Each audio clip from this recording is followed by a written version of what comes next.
बैल खरीदकर घर लौट रहे किसान पर ही मामला दर्ज, ग्रामीणों में आक्रोश। कागजात दिखाने के बावजूद किसानों को रोका गया, बैल भेजे गए गौरक्षण केंद्र।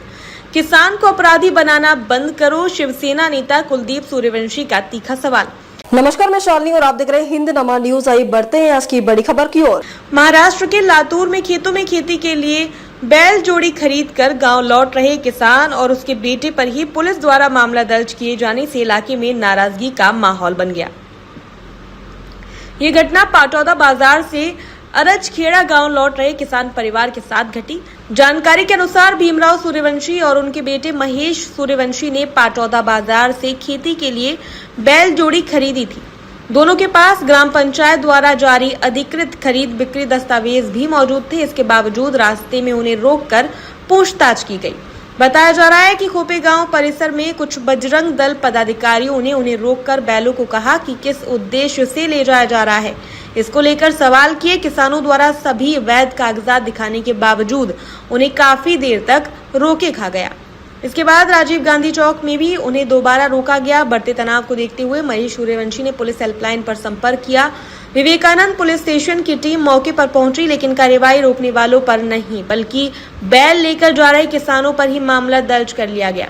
साथ ही बैलों को गौरक्षण केंद्र भेजा गया। ये घटना के बाद किसानों और ग्रामीणों में भारी नाराजगी देखी जा रही है। अगर खेती के लिए बैल खरीदने वाले किसानों को ही अपराधी बनाया जाएगा तो सामान्य किसान आखिर कैसे जिएगा, ऐसा सवाल अब उठने जा रहा है। वही कुलदीप सूर्यवंशी ने चेतावनी देते हुए कहा कि यदि किसानों को गौरक्षा के नाम पर इस तरह परेशान किया गया तो शिवसेना इसकी आवाज बुलंद करेगी और आंदोलन भी किया जाएगा। माझं नाव महेश भीमराव सूर्यवंशी, राहणार अरजखेडा। तर आपण बैल घेतले होते पाटोद्याच्या बाजारात शेती कामासाठी। तर येता वाहन न भेटल्यामुळं आम्ही ती बैल चलवीत आणून लागतो। चलवीत आणण्यात असल्यामुळं रात्री उशीर झाला, रात्री 11:30-12 वाजले होते। तर मला काही पोरवानी राजीव गांधी चौकात नाही, अलीकडलं खोपेगाव चौकात अडविलं। एक वेळेस अडवलं, दाखला पिकला विचारले, पण आपण तिथं धावल्यानंतर पुन्हा सोडून दिले। पुन्हा अजून पुढे आल्यानंतर राजीव गांधी चौकात एकदा अडवलं। राजीव गांधी चौकात अडवल्यानंतर पोरं जास्त होत असल्यामुळं आणि आपल्याला काय धक्काबुक्की लागेल म्हणून मी 100 नंबरला कॉल केला। तिथं पोलीस आले व त्यांनी आपला दाखला आणि आधार कार्ड हे सगळं घेतलं त्यांच्याकडं आणि आपल्याला विवेकानंद पोलीस स्टेशनला आणलं। आणताना बी आपल्याला इथून तिथून तसाच जाच परवानी दिला। आपल्याकडं सारे पेलेले होते, पोरं बी पेलेलेच होते। कोणी काय असं बोललेलं काय मनावर घेणं झालं ना काय नाही, समजे पेलेलेच होते। तुमचं काय म्हणणं आहे? आमचं म्हणणं की बाबा मी पाटोद्यात बैल घेतल्याबद्दल, मी तिथून बैल हानीत आल्याबद्दल, मी औषधाच्या पुढे आल्याबद्दल ह्यांनी बैल अडविल्याबद्दल ह्यांनी की माझे बैल सोडा, आधार कार्ड दावलो, मोबाईल नंबर दिलो, दाखला दावलालो। बरं ही कुणी माझं ऐकाय तयार नाही। मग ऐकणं बी झाल्याच्या बाद मी म्हणलो की बाबा माझं 40 एकर रान केलेलं आहे।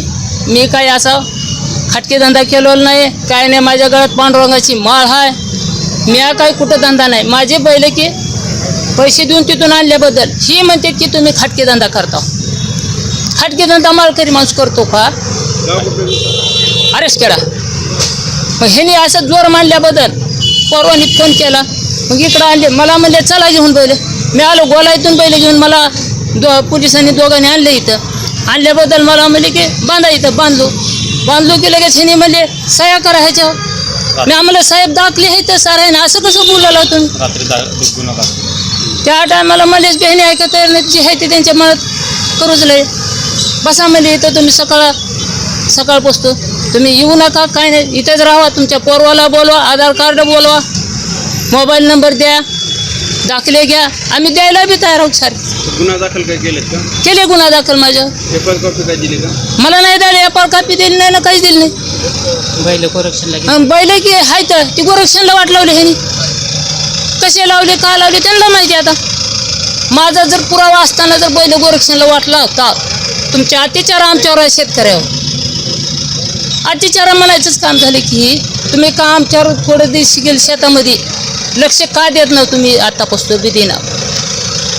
हे भीमरावजी सूर्यवंशी आणि त्यांचा मुलगा दिनकरजी सूर्यवंशी हे पाटोदा या ठिकाणाहून बैलजोडी पैसे नसताना त्यांच्याकडे खिशामध्ये भाडं परवडत नाही. त्याच्यामुळं पाटोद्यापासून त्यांनी संध्याकाळी प्रवास करत दोन्ही बैल हे त्या ठिकाणी चलत त्या ठिकाणी येत होते.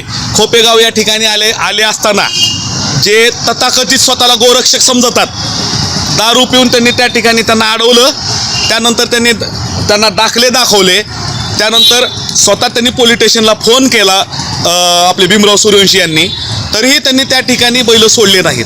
म्हणजे हे जे शेतकऱ्यावर त्या ठिकाणी अन्याय चालू आहे, मी या गोरक्षकच्या नावावर जे काळे धंदे करणाऱ्यांना सांगू इच्छितो, आपण इथून पुढं कुठलाही शेतकऱ्याला त्या ठिकाणी त्रास त्यात तुमचा होता कामा नये, अन्यथा आम्ही त्याच्या विरुद्ध त्या ठिकाणी आवाज उठवल्याशिवाय राहणार नाही. आता जर आपण पोलीस स्टेशनमध्ये प्रत्येक बघितलं की प्रकरण, आता मला सांगा, धडधाकट जनावर त्या ठिकाणी चलत येऊ शकतं का हो? तिथून धडधाकट चलत त्या ठिकाणी जनावर चलत येते आणि भाकड जनावर चलत येऊ शकतं का? आपण त्याची शहनिशा करावी. दारू पिऊन तुम्हाला कुणीही अधिकार त्या ठिकाणी गाड्या थांबवायचा दिलेला नाही. इथून पुढं जर शेतकऱ्यांना त्या ठिकाणी नाहक त्रास जर झाला तर आम्ही उलट गुन्हे दाखल करून आम्ही त्या ठिकाणी एक चळवळ त्या ठिकाणी आम्ही त्यांच्या तथाकथित गोरक्षकाविरोधात आम्ही त्या ठिकाणी उभी करू. अब तक के लिए बस इतना ही, फिर होगी आपसे मुलाकात. तब तक के लिए नमस्कार और देखते रहिए हिंद नमा न्यूज. ऐसे ही लेटेस्ट अपडेट पाने के लिए हमारे चैनल को सब्सक्राइब करें और तुरंत नोटिफिकेशन पाने के लिए बेल आइकन प्रेस करना ना भूलें. यदि आप हमें फेसबुक या इंस्टाग्राम के माध्यम से देख रहे हैं तो हमारे पेज को फॉलो जरूर करें. धन्यवाद.